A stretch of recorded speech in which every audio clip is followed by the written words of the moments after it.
And you know, he was lucky to get this fellow in South Dakota. Now, after that, the charges were dropped for just a little while. John was a free man. If his family could have been there at the time to just pick him up and run with him, I often think. I doubt they'd have got very far, because no sooner was he a free man than the FBI came back in and slapped other charges on him. So, I mean, so are you saying that state charges were dropped, or were they federal charges? The initial one of his trial, the whole thing was thrown out because he wasn't an American native. Okay. Now, I don't know, is that because he's a Tucson from the Yukon? Does that make him not an American one? I'm not sure of that, David. Okay. But certainly he was declared to be not an American native. And so they said, we can't try him here. So for one brief moment, he was actually a free man. And then the next thing was that they slapped these other charges on him. The FBI immediately were there to slap other things on him. And he's had a long and terrible haul in that prison. He's been punished for trying to have a spiritual service. He's been punished over and over again for various things. And he's never allowed his spirit to be broken. He's tried to remain on top of it all and tried to encourage his family to keep up their courage. I had a very moving letter from his sister in the Yukon, a very moving letter, that she was the oldest of the family of 9 or 10, I forget what it was, but that John was always good-natured, kind, and fond of people, and well-meaning, and that never could her brother have ever committed such a thing. He was accused of having killed Anna Mae Aquash. Yes. Now, Anna Mae Aquash was quite a leader in the American Indian movement. She came from Pictou, Nova Scotia. Yep, I know the story. And she was a feisty woman. She was defiant. She was a little bit of a hellraiser.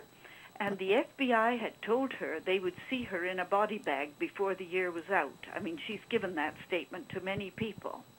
John was only a kid. John was 19, and Anna Mae, I think, would have been about 30, 31 at the time. John was a kid in the American Indian movement, hardly really in the leadership positions or anything, but Anna Mae was definitely a leader. And she was a pain in the neck to the FBI. There is no doubt about that.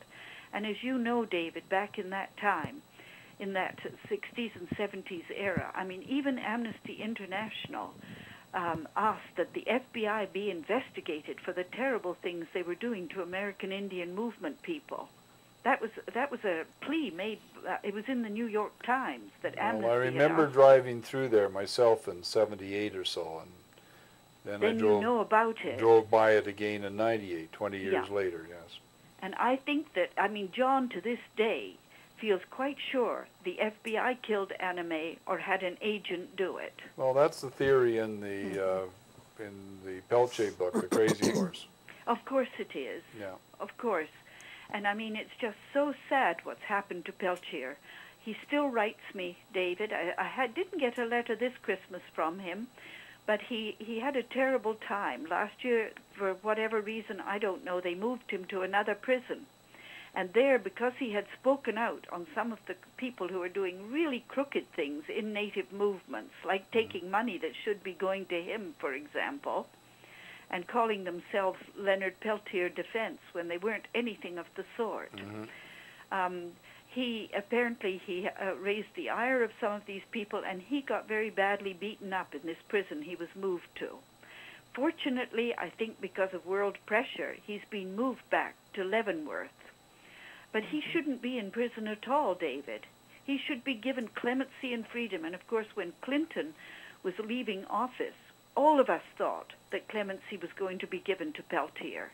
I mean, I really relaxed my efforts working for him, along with many others, because we thought, oh, for sure he'll have clemency. It's been proved that this Myrtle Poorbear didn't even know him, that she had to sign these false affidavits. Even America acknowledged those were false affidavits. Yeah. There was no question about it. But they did nothing. They did absolutely nothing. And my goodness, he didn't get clemency. Well, everything you look at on this seems to be a miscarriage of justice, and so many people can't write that it was, and they're going to say nothing happened. It just seems to be one of the bad things from that period of time that wants to keep on going, and strangely enough affects us here in Vancouver and Canada. But why is it going on and on? All I can think, does the FBI have an awful lot to hide? And so you take these natural, intelligent Native leaders. John Graham is just naturally intelligent, and so is Peltier. And are they so afraid that some of the beans are going to be spilled? I don't know, David. I have to keep asking, why is this ongoing injustice that's acknowledged to be an injustice, that's known around the world as an injustice against Native people, why is it still going on? Well, nobody really knows.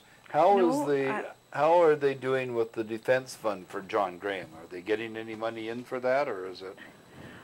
They've had money in sporadically. You know, unfortunately, his name is not before the public, and he's not internationally known like Leonard Peltier. Leonard Peltier stands as the man who is an example of what happens if you're too intelligent as a Native leader, what can happen to you if you're uppity, as they might say.